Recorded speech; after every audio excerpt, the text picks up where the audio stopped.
बहुत ही दुखद घटना जो लोजपा के परिवार में घटी। पार्टी के हमारे मजबूत साथी, पार्टी के हमारे उपाध्यक्ष कमलेश जी के परिवार में जिस तरीके से इतनी हृदय विदारक घटना घटी है, उनके सुपुत्र इतनी कम उम्र में जिस तरीके से हम सबको छोड़कर गए,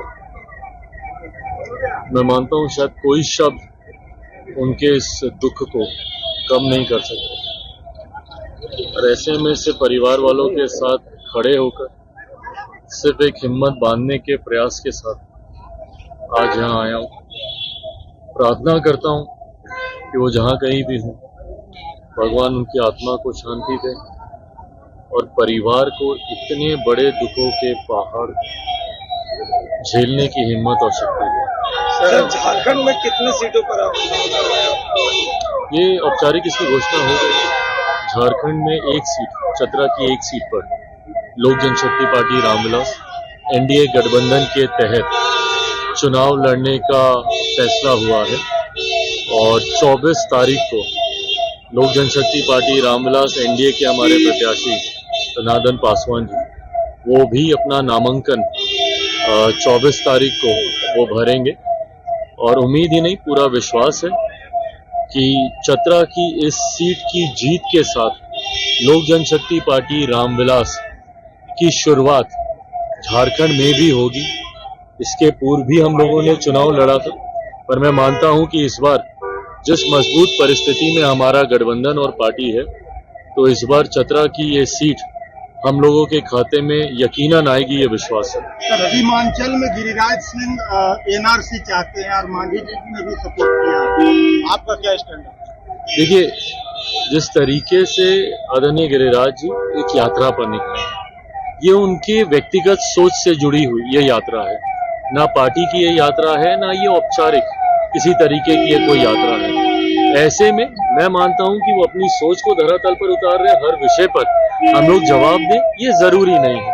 बट हाँ, जहां तक रही बात आपने एनआरसी को लेकर आपने पूछा, ये एक ऐसा विषय है जहां पे घुसपैठिए जो अवैध तरीके से रहने का काम कर रहे हैं या जो नागरिकता जिनको देनी चाहिए शरणार्थियों के तौर पर, औपचारिक तौर पर, ये उससे जुड़ा हुआ विषय है। इससे किसी को भयभीत होने की जरूरत नहीं है अगर कभी इस तरीके का विषय सामने आता है। जम्मू कश्मीर में जो आतंकी हमला हुआ तो उसमें दुर्भाग्यपूर्ण है। और जिस तरीके से नई सरकार बनने के तुरंत बाद, जिस तरीके से चुनाव के तुरंत बाद एक के बाद एक इस तरीके की घटना वहां पे घटी है, कहीं ना कहीं राज्य सरकार की भी जिम्मेदारी बनती है कि क्या कारण है कि एक लंबे समय तक जब वहां पर केंद्र के शासन में, जब वहां पर पूरा प्रशासन काम कर रहा था, तो ऐसी घटनाएं ना के बराबर हो। और अभी चुनाव होने के बाद, सरकार बनने के तुरंत बाद एक के बाद एक दो ऐसी घटना सामने आई, ये जरूर चिंता की बात है। केंद्र सरकार पूरी तरीके से इसकी जांच में लगी है, पर वहीं राज्य सरकार को भी ये जिम्मेदारी लेनी होगी कि क्या कारण है कि ऐसी घटनाएं पुनः वहां पर शुरू हुई। सर, लास्ट चुनाव है झारखंड चुनाव में, क्या एनडीए का होगा?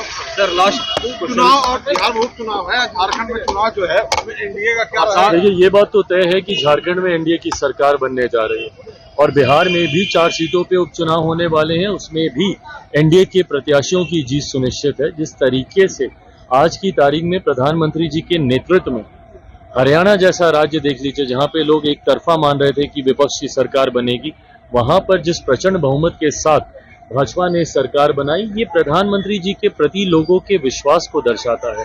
बिहार का मैं जिक्र करूं, डबल इंजन की सरकार, प्रधानमंत्री जी का नेतृत्व, प्रधानमंत्री जी का मार्गदर्शन और मुख्यमंत्री जी का नेतृत्व हमारे गठबंधन को वो मजबूती देता है, जिसकी वजह से 4 की 4 सीटें बिहार में जहां पे उपचुनाव हो रहा है वो हम लोग जीतने जा रहे हैं।